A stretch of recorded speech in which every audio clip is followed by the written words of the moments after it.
Hello and welcome. Welcome back. This is Redemption Goddess, and today I was just skimming, surfing the web. Initially, I Googled business news, but I realized it's Sunday. And those articles were a little bit too boring and complex for my mood right now. And so, you're backing out and clicking and scrolling, and I came across this article. And I clicked it and began reading. On first glance, you just kind of want to read what he was going through, how he died. We know that Bernie Madoff died. Many of us know the story, the big story. But when you hear his name mentioned, you still hear people speak highly of him, just except for that $1 billion Ponzi scheme. That one little thing, which turned out to be huge. I didn't know that he had already served 11 years. I remember that story breaking, so I must have been fairly young. Wow. I'm a grown woman now, and he's dead. It seems like he died quite miserably and sickly and in very poor health. The guilt will do a lot. So I began creating this content. It's kind of coming to me because I'm freestyling right now. They said he had kidney failure, kidney failure and like an artery disease or something too. And he had to get some toes amputated because of gangrene. But I want you to read what's on the screen. This subject I have been avoiding speaking on my platform just because it's so divisive. But if you're reading it, I hope that you can see it, because I'm not gonna say it out loud, but read it. And I just found this so interesting. December, January, February, March, April. 4 months. And gone. But you say to yourself, well, look at all the other health implications he had. Look at all the other health issues. True. You do have to factor that in. One thing that I didn't stick around to really read or know, I don't know the answer to this, but I don't know the official cause of death for Bernie Madoff. Okay? So going forward, I just want you to kind of think about this. This is strange. I want you to, number one, think about what grief and guilt does to our bodies. This is why it's so important to redeem yourself. And when you're Bernie Madoff, it didn't matter if he got down on his knees in the closet or whatever. It was inevitable what was going to happen to him because of the choices that he made. So when you're redeeming yourself, You know, you do have some cowards. They can't take it. They're not going to be able to they're not going to be able to withstand the consequences of what's coming to them. And they're cowards. And you have some folks, they say, they take it on the chin and they do whatever they have to do to fix the things that they broke. They don't make excuses. They don't blame other folks. And in essence, I think those people fare better than the ones that constantly run and hide and chase. And then this is another thing. Day to day, we're fighting this. We're fighting this evil in between, inside of us. So day to day, you're trying not to pile more on. I see situations where when folks is talking, and, we're just talking, and people just begin to sow these seeds with their tongue, and many times very, very unnecessary seeds that they're sowing with their tongue, because they refuse to stop and think before they speak. And of course they have to speak, right? Sometimes I feel compelled to speak, and those are the times that I really shut the hell up. I am freestyling this, by the way. Just kind of going. I had to take the article that I read, tied it in. I thought that the article, y'all saw that little piece. I hope y'all read that. With the jab. He got the jab December the 8th. Or December or something. Actually, 18th or something it said. And so he's dead in April. But he had all this other stuff going on with him too. And I hadn't realized that he was gone 11 years. If you hear interviews, if you looked at, was he on American Greed? I can't remember. I need to watch American Greed. I bet they have some new episodes. I hadn't watched them in a while. Polite gonna be on American Greed, and so, no, I'm just playing. I actually don't know, but that's an onion. I don't want to get off topic, but these stuff just was popping off this weekend, huh, y'all? And the conscious folks and YouTube, I guess, all types of stuff going on. But when we're being pulled in to be distracted from all of this stuff, it really makes me want to step back and see what are we being distracted from, especially black folks. Especially black folks. I say, well, y'all listen to folk who listened to Tommy for however many hours he was on there. Who listened to Kwame? I saw Kwame was on there for 7 hours. It was some other folks on there for some hours talking about Polite. Then there was some mess going on with, women fighting and beefing about stuff. Some other woman is exposing folks on the internet, YouTube, and folks, that she don't like. I said, ooh, none of it was interesting. I did come across something very interesting with Roland Martin.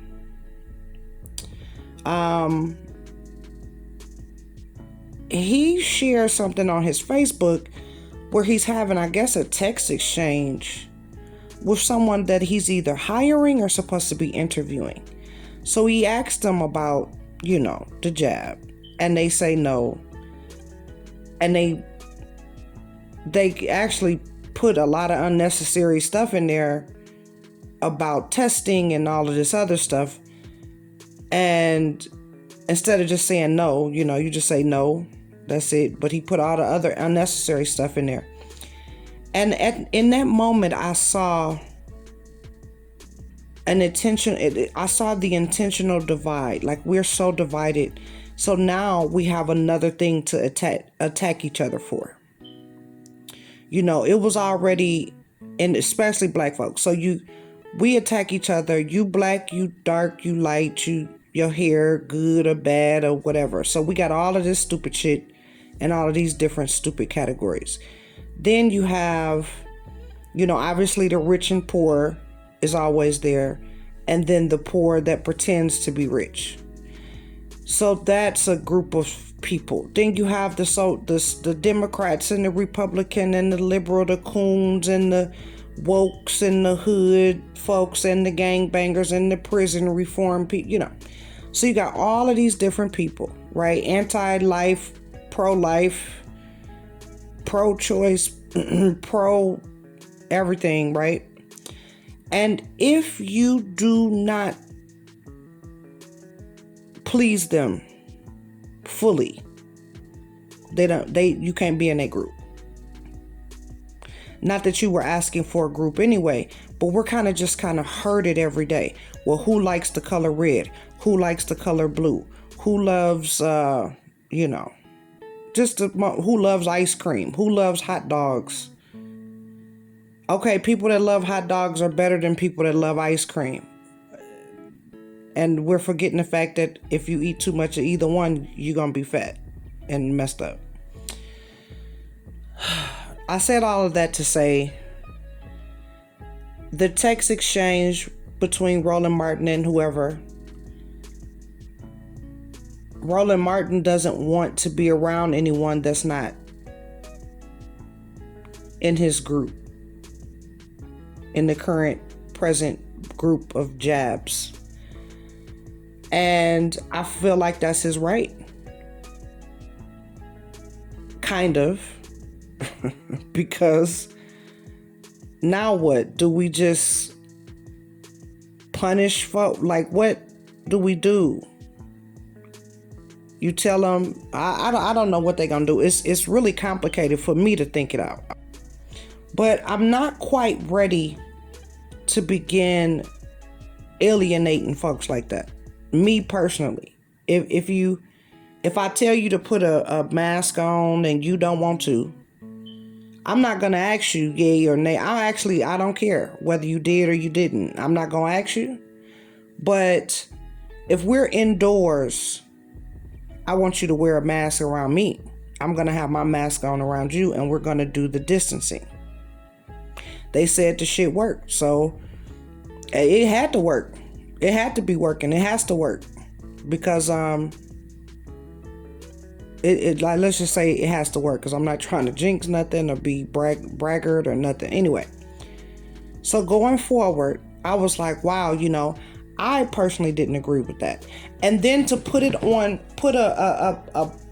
text exchange between another person online, and you have this big old audience, it's like you're telling all of your followers to look at this stupid dumb mother, because they feel different. They took a different route than you. And you may really feel like it's a stupid route, but it's the route that they chose. And if you feel like, okay, well, they're stupid and I don't want to be around them. Well, if you take that stance currently, there's going to be a lot of people that you're not going to be around, because it's a lot of people that don't want to take it. I understand that they're making it more difficult for them people, but them people might hold out now. Them people might hold out. They might hold out. It's a lot of folks they talking about, hey, when is it going to be officially approved? It hasn't been officially approved. That was an emergency approval. It hasn't been officially approved, and that's a lot of people's argument there. They have issues with that. So when Roland Martin did that, I was like, wow, that's strange. You take a conversation, a text exchange that you're having with another person, and you put it, as some type of example. And so it's almost like he's giddy, waiting for whoever this was, him and the family. See, look at what you did. It's like he's giddy, waiting for these people to get sick and die so he can say, I'm reaching. He didn't say this, and I don't know if he's thinking this. But Roland, I feel weird calling people older than me by their first name. But anyway, you know, Roland Martin, I just don't think that was a good move. That wasn't a good look. And I really look up to him. I like his content. I would rather consume the news from him than to, be in CNN, Fox, and this and that. Because I understand that he goes around and he does all that stuff for us. And he has folks doing all that for us. And then he's investigating and doing his own pieces and his own unique takes on, the news and content and what's going on in the world. Okay. And I think that that's huge for Black folks. And it's not coming, it's not coming from a place of I'm trying to copy. It's coming from a place of we putting our own flavor on it and everything. But I don't know what happened. I had to stretch it out, but I don't see Roland Martin as, like this horrible person, but we don't know these people. We don't. We just know what they're presenting through the camera. He presents the news. Now I've heard some journalists say this. I think one or two. Their job is not to become the story, but to report the story. So I see here, they say he's an American journalist, and I wonder if that's is that part of the values of being a journalist? And Roland Martin seems to oftentimes become a story himself. I'm talking about him right now because he chose to put this text message out via social media or this text exchange to shame this man or woman or whoever he was talking to for their decision. And I don't think that that's right. You can think a person is stupid and really even tell them that they're stupid. Walk away from them and not associate with them. That's fine. But why does the world need to know this? Why does the world need to know that this is what you did? Unless there's some motive behind that. The motive is that bullying, that shaming, that divisive shit that we're doing. We already had enough of it. I already named off the light, dark, good hair, bad hair, who hair is this or that, who tall, skinny, who got behind, who don't have behind. Even with men, you either got a big old package or a little bitty package. You eat.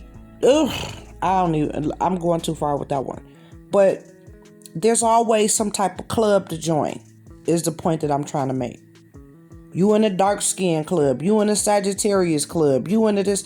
And honey, even when you're in the club full of people that you like, these people, including yourself, we all are dealing with good and evil. Okay? Now let's talk about circumstantial, maybe that's not the word. Evil, the evil because of a specific circumstance. And I'm going to break this down to you. Right?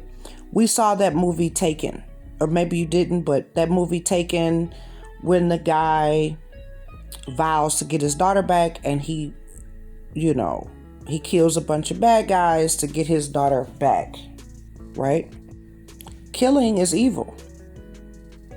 Period. Killing is evil, even in self-defense, but it's justified in self-defense.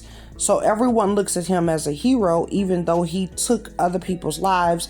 A whole bunch of people are affected. Just because that person you took out was evil doesn't mean that all the people connected to that person shared those same values as the evil person. So this is what we're dealing with day to day. And if we can just come down to this very simple concept of just good and evil, it would just be less, I think it would just be less fighting and mess. Because now we look at people, oh, they look like something. No, you have to actually experience them and encounter them and interact with them And you have to also accept the fact that at any given moment, that evil could jump out of them. They begin plotting on you, plotting to kill you, set you up, do all type of stuff. How do you live your life with all of this anxiety, looking around, looking at your own shoulder? First, understanding what you're capable of, admitting what you are capable of, admitting what you have done. And we're not talking about on a public platform unless you just really want to. The redemption can just really happen you come on down. You come down on the floor all by yourself. Let everything go, all of them lies and all of this stuff. But the hardest part is when you get back up, to not pile no more on you. And when you see an opportunity to fix the things, to fix it. When you see it, instead of being stubborn saying, I'm not going to fix it. It ain't my fault. And oh, they should have did this. And oh, well, fuck them and all of this and that. When you see the opportunity to fix what you broke, you actively seek it out. Now, you got to understand, some people don't want you to fix it. They just want you to get the fuck away from them. And you got to accept that too. I mean, redemption, man. I'm telling you, it feels so good. Ooh, it feels so good. To sit up there and just say, you know what, I apologize. But this is what I understand, like far as when you start getting these crazy situations where folks do all of this crazy stuff. Some of these people have really made up in their mind, I'm too far gone. I done did too much. I might as well keep going. And they just keep going on in life and they don't care. They just don't care anymore. They will do anything, say anything. They just don't care. They're not even trying. They're not even trying anymore. They just, I'm going to do whatever the hell I want. And when you encounter these people, it could be very dangerous. It could turn into danger, especially when they're exposed. When they're finally exposed and they have to start dealing with those consequences, that's when it could get dangerous. So when you encounter people, you understand they running from shit. And when they have all of these bullshit ass conversations talking about a whole bunch of bullshit, you have to understand why they're trying to have these weird ass conversations, because they don't want to sit in silence and think about all them lies they done told, all that shit they done did, whatever it may be. These people are sitting in pure guilt, embarrassment. They sitting in pure guilt, embarrassment, rejection. They sitting in all of that. And so when you just hear, they just talking, they shooting a breeze, they'll say whatever. They'll do whatever to make the attention go off of them and their deeds and what they've done and this and that. And this is why sometimes, people, they don't want you to meet anybody from their past. Oh no. No, they not on good terms with nobody, supposedly. So, but no, that they're running from. See, when I told you, I think in another video, I say, be careful of a man that toots his own horn. Well, some people could toot your horn. They don't necessarily have to be in your favor.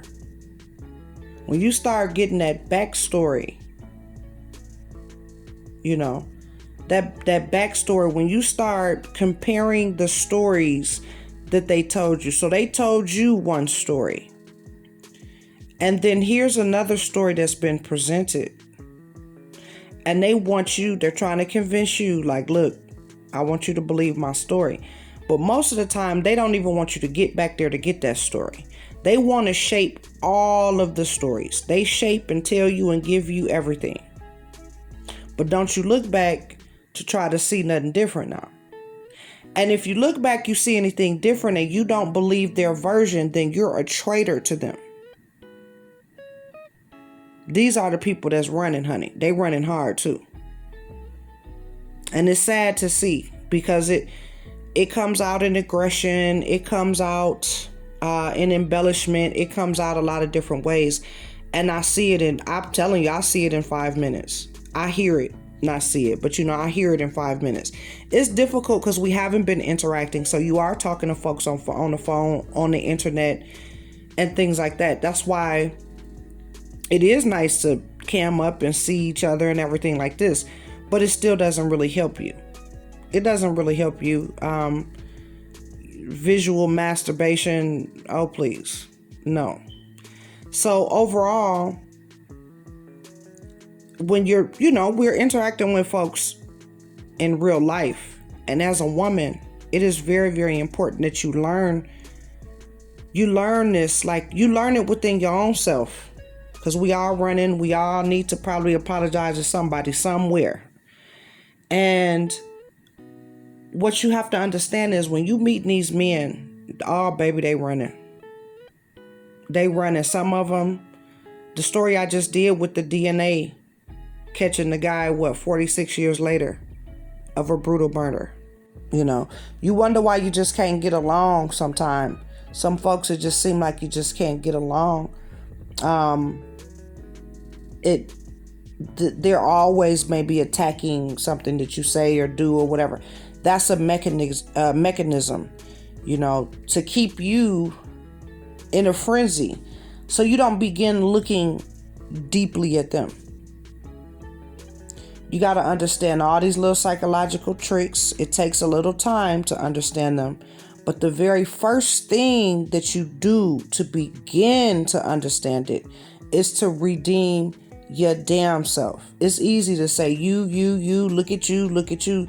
Nah, honey, you got to go look in that mirror and you got to make some hard decisions. Now, if you asshole and you just standing on your shit, you say, hey, I said fuck them and I meant fuck them. I mean, I respect you for standing in that too. It's a whole bunch of people I'm not a whole bunch, but it's a few people that I don't care to make amends. Fuck them. I said what I said. I'm not sorry. I'm not sorry at all. Fuck you. If you listening, fuck you. Again. For now, it was fuck you in your face when we seen each other. Now it's fuck you digitally, hopefully for life. This will always be somewhere to find. If I try to run for some type of office, even if I delete this page, they'll come find this part. Look at her. She has a foul mouth. Anyway, fuck you. For the third or fourth time, however many times I said fuck you, I still mean it. I'm not sorry. Y'all know who y'all are. Anyway, so I respect folks that stand on that too. But sometimes you got to go back and, yo, I apologize. I said or did this very sucky thing.